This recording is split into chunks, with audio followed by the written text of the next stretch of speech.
blinked in the strong sunlight and gaped at his new surroundings, too terrified to ask what was happening to him and why he'd been kidnapped. He was in the grounds of some magnificent house by a lake. Poor Gennaro had never left rural Umbria and had no recognition of where he'd been brought.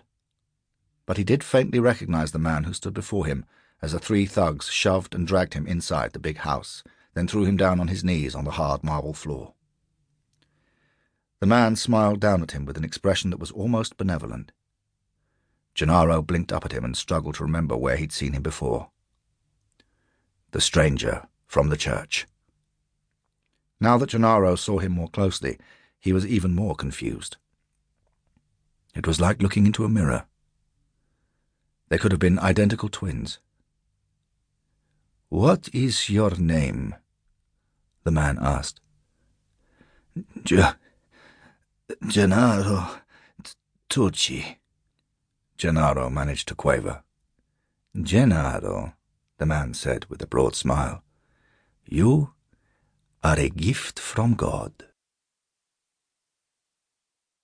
Chapter 1. So many times in the past, Ben Hope had vowed and declared that his crazy days of running from one adventure to another were over, and that he was going to stay put at home for the foreseeable future. And every time he'd said it, before long some new crisis had come barreling into his life and whisked him off again. The latest in a sorry, never-ending series of broken promises to himself and to others, which had sometimes made him wonder if he was cursed by fate. This time, though, he was determined to be true to his word. This was it. Mayhem, violence, war, intrigue, chasing around the world. He was done with a lot of it, once and for all.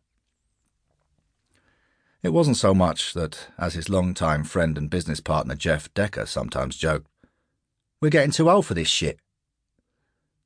In his early 40s, Ben had plenty of life left in him and could still outrun, outtrain, and, if necessary, outfight guys half his age. But he would have been lying if he'd said that the recent African escapade hadn't taken a lot out of him physically and emotionally. The same went for Jeff, who'd been right there at Ben's side, in what had to be the deadliest, most complex and disturbing rescue mission either man had ever experienced, either during their time in British Special Forces and in the years since.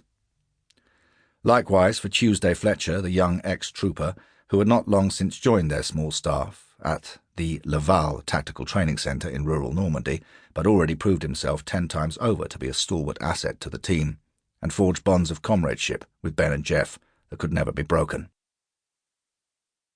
Less than a fortnight had passed since they'd all returned to Laval to find a mountain of mail waiting for them. The business was growing by the month, attracting so many bookings from military, law enforcement, and private close protection agencies worldwide looking to refine and extend their tactical skill set that it was hard to keep up with demand. Now that the operation had received a substantial cash injection in the wake of the Africa mission, they were set to grow still further. But all of that had been set aside for a week as an official Laval holiday was declared. Ben had spent that time recuperating. For most people, recuperating might have meant lying in bed, or sitting around idle, licking their wounds and feeling sorry for themselves.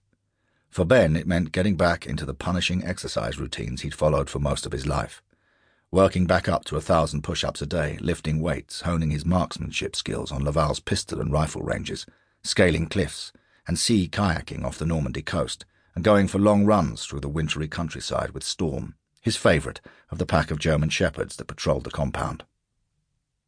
The harder Ben trained, the more he emptied his mind, and the further he left the horrors of Africa behind him. Jeff Decker was no slouch either, but he'd used his recuperation period differently. His romance with Chantal Mercier, who taught at the École Primaire in the nearby village of Saint-Arcaire, had grown more serious over the last months, and he'd spent his time off with her. In all the years Ben had known Jeff, throughout the never-ending sequence of on-off, part-time, short-term girlfriends whose names were too many to remember, he'd never seen him so committed to a relationship. He was happy for his friend, and Jeff seemed happy too. Even Jeff's French had improved. Meanwhile, Tuesday Fletcher had taken advantage of the week's holiday to fly home to London.